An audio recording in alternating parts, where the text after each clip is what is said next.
G'day everyone, welcome back to Frontlines and Faultlines with Mike Kelly. It's great to have you back with us today, and we'll be moving into a deep look at Iran and the dynamics around Iran and how it relates to the region, how it relates internationally. You'll see we've had conversations around Russia and the dynamics there, and we've referred at some points to Iran, but now we're going to do a really deep dive on all of the aspects we need to understand about Iran. And today, we're really going to have a look back at the historical background because there'll be no understanding possible of the way that Iran relates to the Middle East without understanding that historical background. And if there is any piece of dirt on earth that has more history attached to it, it's got to be somewhere unknown on the planet Earth, frankly. Iran is amazing in its history. It's obviously a factor of its crossroads status, where it appears along the Silk Road of the ancient times and the passageway and pathway of various empires and invasions and movements of peoples throughout history, which has helped to shape it today. So it's important to understand that and some of the cultural dynamics that were associated with that as well. So we're going to examine the history of Iran through to 1978 and the Iranian Revolution, because the Iranian Revolution we'll look at in the context of the analysis of the security circumstances of modern-day Iran and the Middle East. So it really is an amazing journey to go on with the history of Iran in terms of not just all the dynamics around conquests and empires, etc., but what an amazing contribution Iran has made to human civilization in various times during the iterations they've had of the empires through the ages, major contributions to art and science. And really, it's quite ironic when you look at the current state of Iran and think back to these periodically golden ages of Persian culture and culture in the area we now call Iran. But in terms of the different types of iterations of its entity, we'll start with reference to the ancient Persians and the Achaemenid Empire, and then move forward into looking at the Parthian and Sasanian empires, then moving to look at the Arabic Islamic conquests and the establishment of the caliphates, then the later Seljuk and Mongol invasions, the Safavid Empire, the Qajar dynasty in more recent times, then moving into the final phase of, imperial and royal Iran of the Pahlavi dynasty and Reza Shah through to Muhammad Reza Shah. And of course, then we'll have a close look more deeply at the 20th century and the Iranian Revolution underpinnings, what were in the background to that before we look at it specifically itself. So, ancient Persia and the Achaemenid Empire is a great place to start because what you're really looking at here is a fantastic example of the art of the possible and also people being ahead of their time. Cyrus the Great was such an amazing and interesting figure to look at, and we have quite a bit of information about Cyrus, and this is one of the examples where texts from the Bible, what is either referred to as the Old Testament or the Tanakh, depending on what tradition you follow. But the books of Ezra and Nehemiah in the Tanakh, the Old Testament, really are history texts. They're not really religious texts, and they describe and provide us with counter references, corroborative references to this period. And Cyrus the Great was a very effective administrator, as well as obviously very capable military commander because of all the territories that he brought under his control. And this was all around the 6th century BCE that we start to see Cyrus the Great founding the Achaemenid Empire. And of course, we've got the skills around writing and formulation of systems of order and control and regulation appearing. And he began, of course, by being able to unite the various Persian tribes. Again, this is a very tribal world before the age of empires in the region. And so all of the old early tribal movements and genocidal conflicts between tribes, etc., contests for resources, start to then merge into these coalesced tribal regimes that then become empires. And so that effort by Cyrus to forge the linkage in the Persian tribes creates quite a powerful grouping, an empire, and a rule, and expands rapidly across the area, that critical crossroads area of the Middle East, moving into Central Asia, and forming one of the most important linkage spaces in history to the Indus Valley and the civilisations in the subcontinent, and of course in China and the Silk Road.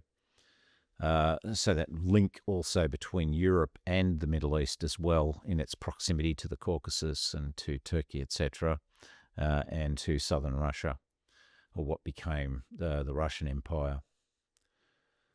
So it was a time of great civilizing influence as well, with the arts and architecture and the like, and administrative mechanisms that were adopted.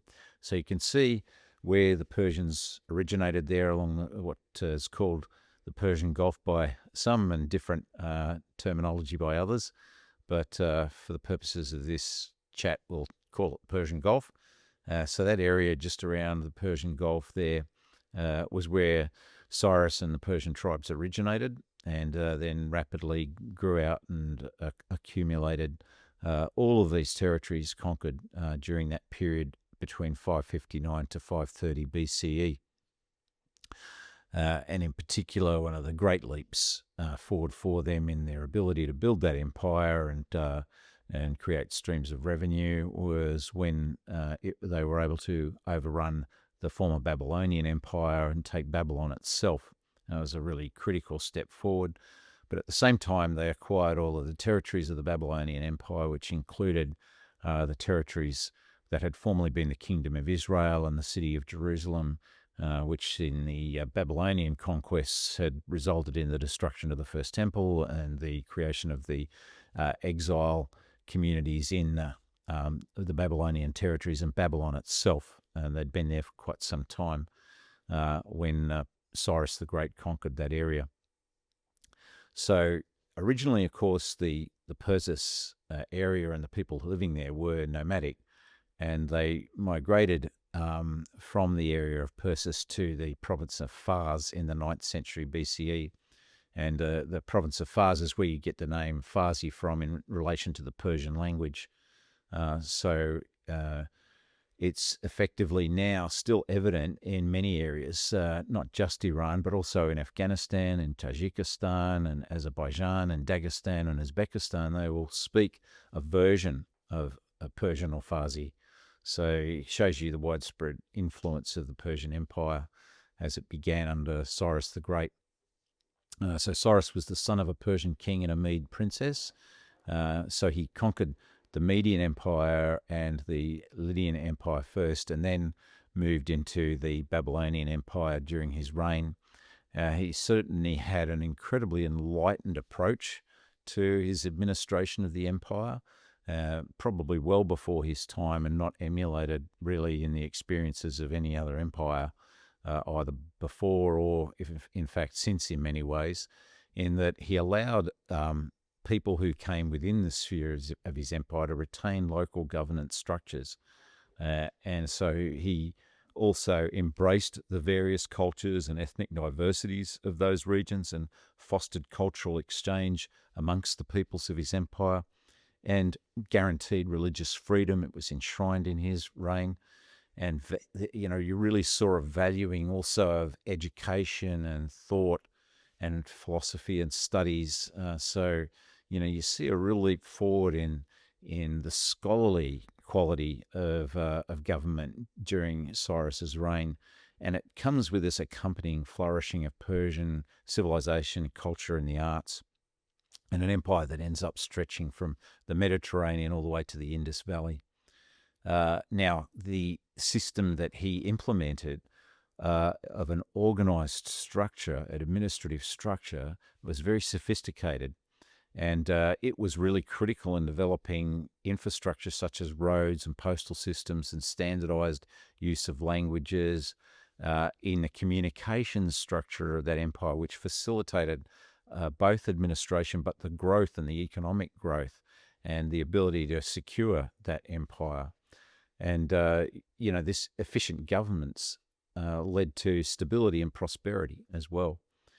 And ironically, given the contemporary situation of the conflicts between Iran and Israel, he stepped forward and enabled the return of the exiled Jews in Babylon to Judah, as it was still being referred to at that time, or Yehud in their terminology, the Persian terminology. And he also facilitated and promoted and assisted in the rebuilding of the temple in 538 BCE, 539 BCE. And all of the evidence of this is not only there in the books of Ezra and Nehemiah, but also in archaeological evidence. And there's a very important find in the Edict of Cyrus, which is a cylinder representation of his directives in relation to return and establishing governance, etc., which is related to this experience of the Jewish return to the land of Judah. And of course, as part of that, Cyrus established a self-governing Jewish province, which was known as Yehuda Medinata, which even had its own coinage in that area. So this is the situation you find when, for example, Herodotus reports, as we talked about in terms of the history of Gaza, on when he talks about this area and the greater regional area of Syria, and then he really refers to this sub-region, to which he applies this term Palestine. So the key rulers and accomplishments of that period, you roll forward to Darius and Xerxes, Darius I, who are instrumental in expanding the Persian Empire through, military conquests and strategic alliances, and the growth of their influence more broadly. And then building on that tradition of Cyrus the Great, you see even more advances in administrative reforms and the way the empire is governed and its efficiency, the economic growth that continues during this time, and the advances in communications and accelerating communication is really a key factor in the ability of this empire to be so efficient and in its governance. And of course, then you start seeing some even more interesting reforms in relation to economic activity, including standardizing weights and measures. A really big jump forward in the advancing of human affairs and economic exchange and engagement. So we really owe that a lot to this experience of the Persian rulers. And promoting economic stability was another outcome and growth of all of that within the empire. And I talked about the arts and architecture under Cyrus the Great that went to new levels during this period as well, including the great palaces of Persepolis, and you can still see the remains of the architecture of the time evident in Iran, and the brilliance of the Achaemenid Empire's advances in architecture and all of their monuments related to ceremonial processes and religious practices, etc.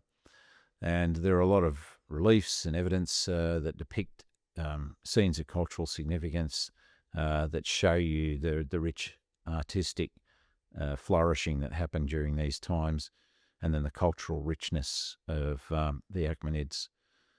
And that, in its turn, helped build its influence as well within the ancient world. People look to the Persian Empire as an example of an advanced culture and an economy that they wanted to engage with. So then we come to the Parthian and Sasanian empires. Now the Parthians really came from a historical region in northeastern greater Iran, generally that corresponds to the modern province of Khorasan.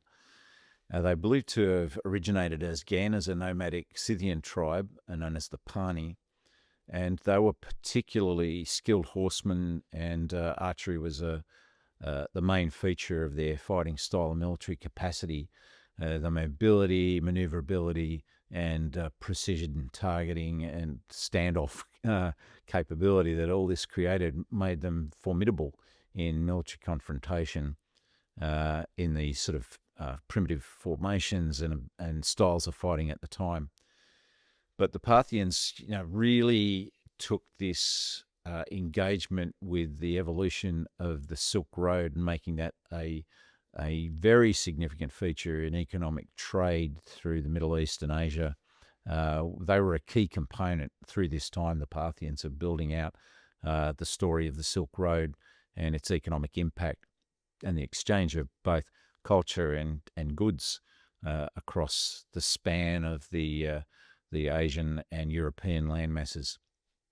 The Parthian Empire, though, was overrun by the Sasanian dynasty in the early 3rd century of our Common Era.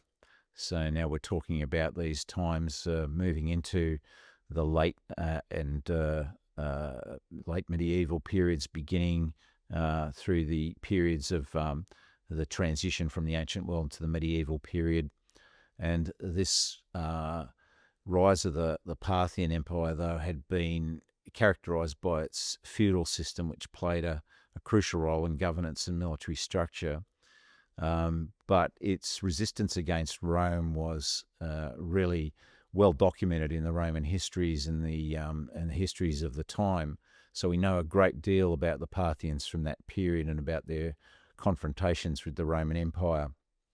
And many famous battles, of course, recorded in those Roman texts, including the loss at Carrhae in 53 CE, where Crassus was killed, and then the conquest of Ctesiphon by Trajan in 113 CE, and the confrontations with Armenia, the conquest of Seleucia and Babylon by Severus.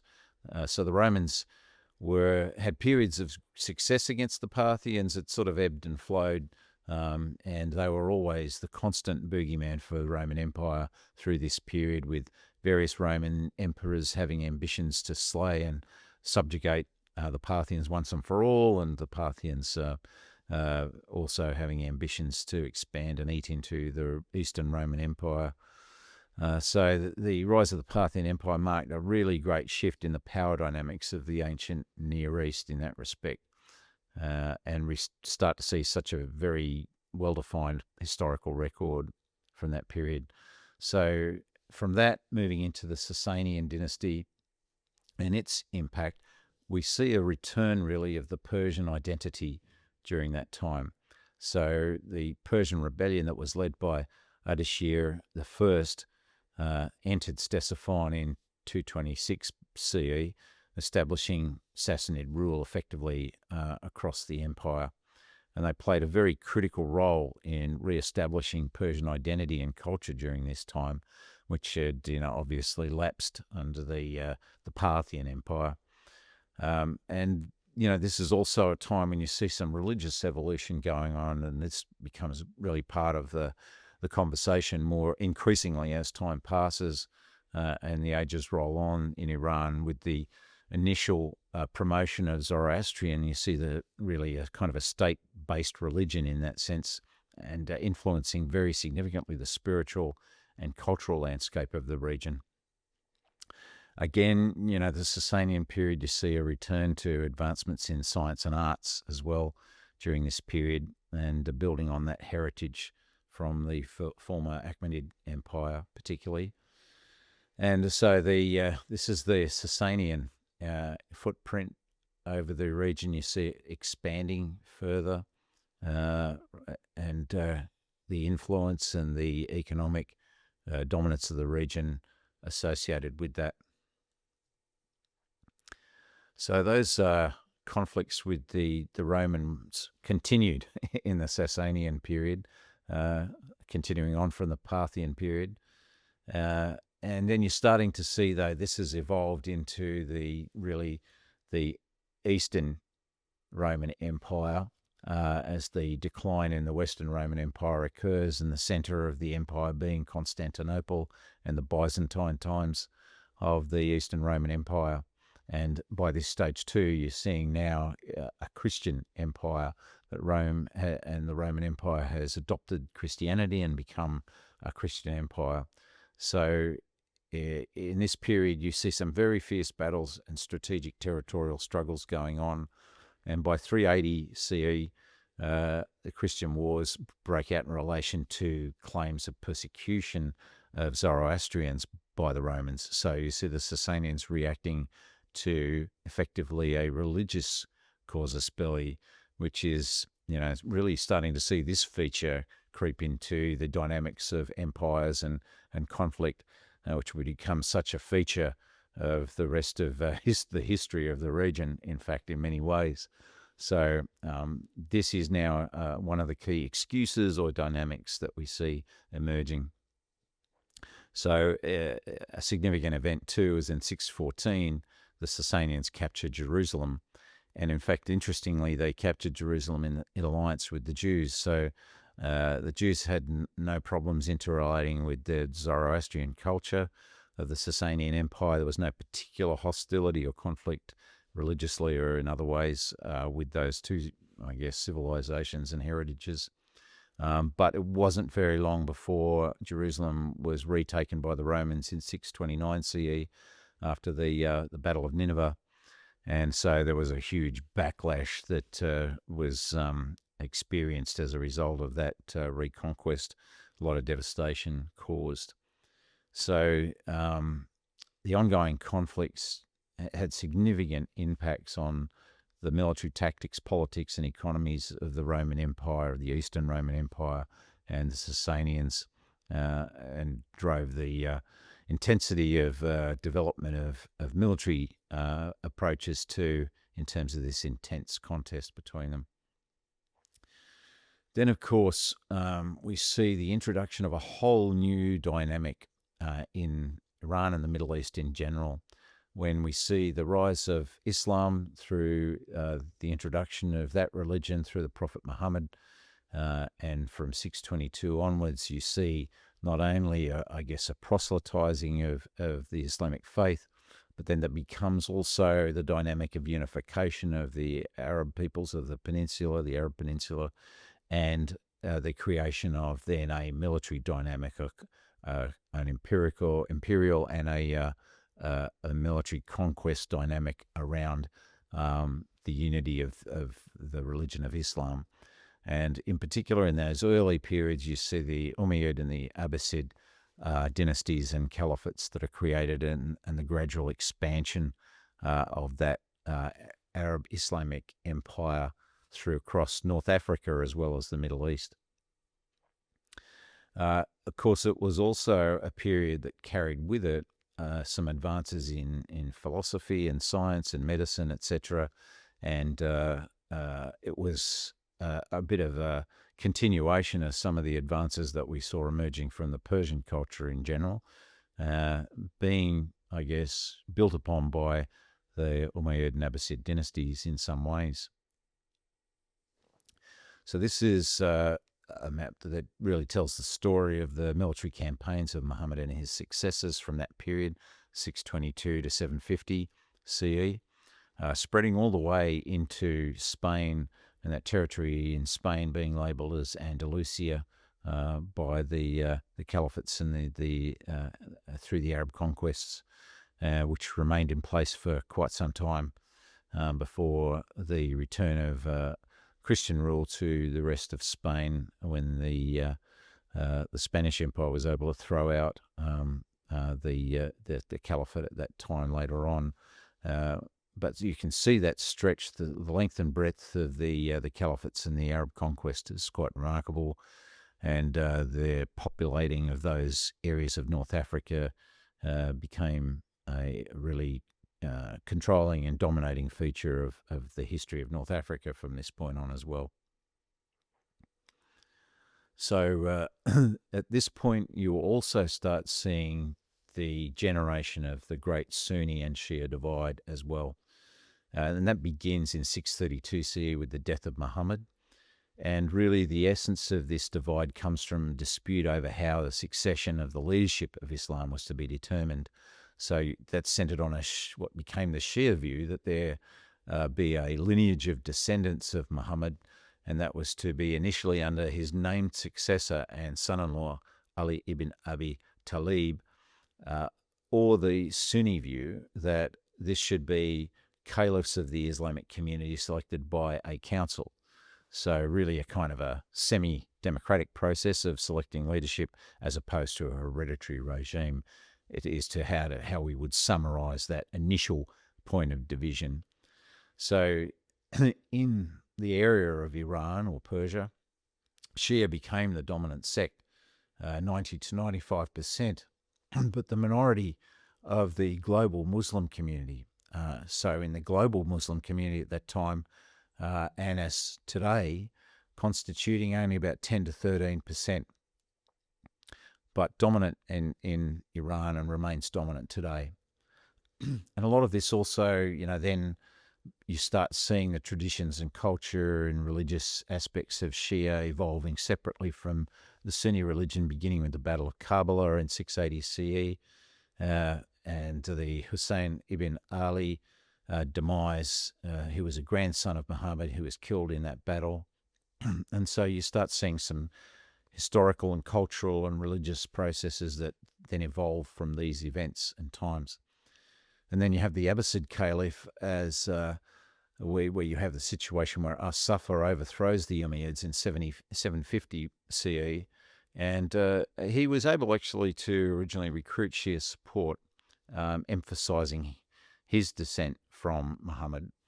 But the subsequent Abbasid caliphs really started to persecute the Shia, and you saw a migration of Shia as well into modern-day Iraq and looking for refuge where they could find it. And that, of course, has led to the fact that the Shia constitutes 60% of the population of Iraq in this modern context. And Persia officially became a Shia country in 1501 CE as a result of the evolution of all this and the separate theological aspects of it and cultural events and memory and tradition. So the Abbasid Caliphate was the third caliphate to succeed the Islamic prophet Muhammad. It was founded by a dynasty descended from Muhammad's uncle, Abbas ibn Abd al-Muttalib, from whom the dynasty takes its name. And the Abbasids ruled most of the Muslim world from Baghdad from 750 to 1258 AD, so a very dominant period that this one imperial sort of model of the Abbasid Caliphate is in existence for. And they saw really a growth of the Islamic military capacity and dominance of North Africa, the Middle East, a lot of city building in that time, a lot of brilliant scholarship and technological innovation as well. So this wasn't all just one story of carrying forward the Islamic faith on the sword, but also at least the openness to advancement and innovation at the time, which really is quite in contrast with those who, like Hamas, who would really like to see the days of the caliphate return. In their mind, really, it's not the caliphate of innovation and science and culture. It's the caliphate of the religious dominance of Islam and the suppression of other religions well beyond what existed in the days of the caliphate, where those religions were able to continue to exist, even though they were assigned a second-class citizenry status of dhimmi status. So, during those periods of cultural and scientific advancements, you see great leaps forward in mathematics and astronomy and medicine, well in advance of what was occurring in Europe at the time. And of course, the inheritance there was the House of Wisdom in Babylon, which is an amazing library and source of scholarship and preservation of works and translation of different works, and paying due respect to scholarship and learnings in other parts of the world that they were aware of or could get access to, and the flourishing of new ideas associated with that. Unfortunately, the House of Wisdom in Babylon was destroyed in 1258 in the Mongol siege of Baghdad. But you will see this House of Wisdom referred to in the recent streamed series, Primary Targets. But this is what the House of Wisdom really did exist, and it was a major center of learning. So we'll have a break there and come back and talk next week, and we'll start talking about the period of the Seljuks and the Mongol invasion, when a whole new dynamic comes into effect, and you start also seeing a different ethnic mix arising from that Mongol invasion as well. So you start to see a diversity that's appeared with not only the Persian peoples and then obviously the Parthians mixing in, but then you get a new introduction of ethnicity into what became Iran. So we'll come back and talk about that next week. But thanks for being with me. I look forward to talking to you again. Cheers.